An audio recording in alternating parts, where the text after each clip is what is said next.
Assalamualaikum warahmatullahi wabarakatuh. Hai, aku Najwa Mawar Azhara, mahasiswi UIN Syarif Hidayatullah Jakarta, program studi terjemah Fakultas Adab dan Humaniora. Pada video kali ini, aku akan menjelaskan hasil analisis kritik terjemahan berita BBC Arabic tentang kekerasan seksual. Kali ini saya akan mempresentasikan hasil kritik terjemahan teks berita BBC Arabic. Kita masuk ke slide pertama, terdapat teks sumber yang berisi teks berita yang saya ambil dari BBC Arabic tentang kekerasan seksual yang berjudul Al-Atiba'u fil Hindi yadribuna 'anil amali ihtijajan 'ala al-i'tisabi wa qatli tabibah. Bada al-Atiba'u fil Hindi idroban fi syatta arja'il bilad wa hutbati tusallitul dawu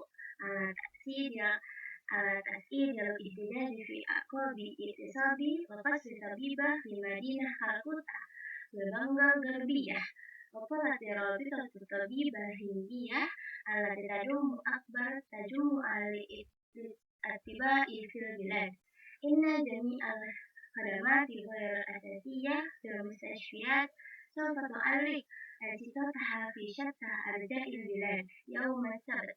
ووصفت رابطة الطبيب الهندية جريمة القتل التي ارتكبت الأسبوع الماضي بأنها جريمة تتسم بالهمجية بسبب الافتقار إلى أماكن آمنة للنساء وطلبت دعم البلاد في كفاحها من أجل العدالة. Yang mana terjemahannya yaitu dokter di India mau bekerja untuk memprotes pemerkosaan dan pembunuhan dokter wanita. Para dokter di India telah memulai aksi operasional menyoroti meningkatnya protes menyusul pemerkosaan dan pembunuhan seorang dokter di kota Kolkata, Bengal Barat. Ikatan Dokter India, asosiasi dokter terbesar di negara itu, mengatakan semua layanan rumah sakit yang tidak penting akan dihentikan di seluruh negeri pada hari Sabtu. Ikatan Dokter India menggambarkan pembunuhan yang terjadi di minggu lalu sebagai kejahatan diadab karena kurangnya ruang aman bagi perempuan dan menyerukan dukungan negara dalam perjuangannya untuk keadilan. Baik, kita masuk ke analisis dan kritik. Pada bagian pertama, ada analisis dan kritik pada jenis teks. Teks berita termasuk teks informatif menurut pattern 5, karena bertujuan menyampaikan informasi faktual secara jelas. Lalu, kita masuk ke analisis teks sumber. Gaya bahasa yang digunakan adalah formal, khas berita Arab, yakni kalimat panjang dan padat. Lalu dari segi leksis, terdapat istilah formal seperti kata al-adalah, alhamdulillah, dan ihtijajan. Lalu kita masuk ke segi sintaksis, yaitu terdapat struktur pasif dan kompleks, yaitu pada kalimat irtibat al-usbu' al-madi. Lalu dari segi gaya dan makna, terdapat kritik sosial dan moral pada kalimat bisa bil istiqori ila amakina aminatul nisa, yang mana kalimat tersebut juga bernuansa denotatif dan konotatif. Lalu pada bagian register dan gaya, pada teks berita tersebut menggunakan gaya formal dan netral sesuai konteks media Indonesia. Lalu fungsi komunikatif tetap dipertahankan agar pembaca memahami isi berita dengan jelas. Lalu kita masuk ke analisis teks terjemahan.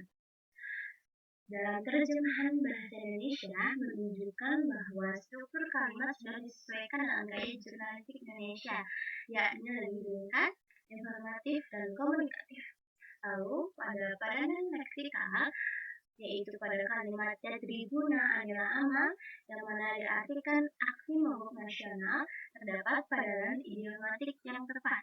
Lalu pada kalimat ihtijaj dan ala, yang mana diartikan menyusul, itu terdapat pergeseran makna, yang mana seharusnya dari kata sebagai protes terhadap, melainkan diganti menjadi setelah atau menyusul.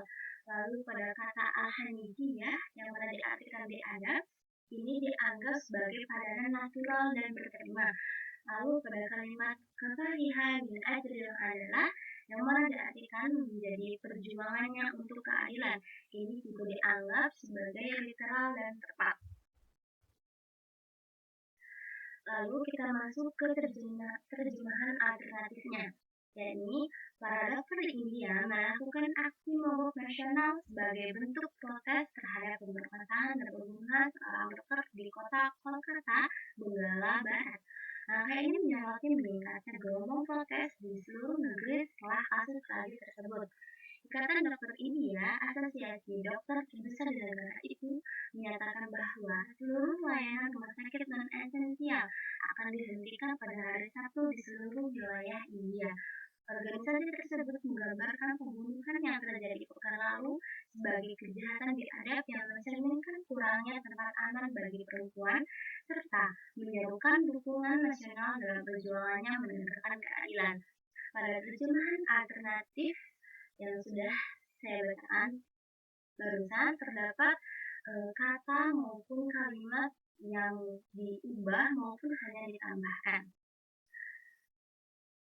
Kalau kita masuk ke kesimpulan, secara keseluruhan terjemahan ini dianggap komunikatif dan berterima dalam konteks jurnalistik Indonesia. Mengapa? Karena terjemahannya ini berhasil menyampaikan pesan utama teks sumber dengan tingkat akurasi tinggi dan gaya bahasa yang alami. Meskipun terdapat sedikit pergeseran makna, contohnya pada frasa tidak dan Allah. Namun hal ini tidak mengubah substansi berita secara signifikan. Dengan sedikit penyempurnaan pada padanan ekspresif, terjemahan ini dapat dinilai berhasil dan berkualitas baik menurut kriteria Peter Lima. Baik, segitu saja dari saya. Kurang lebihnya mohon maaf. Wassalamualaikum warahmatullahi wabarakatuh.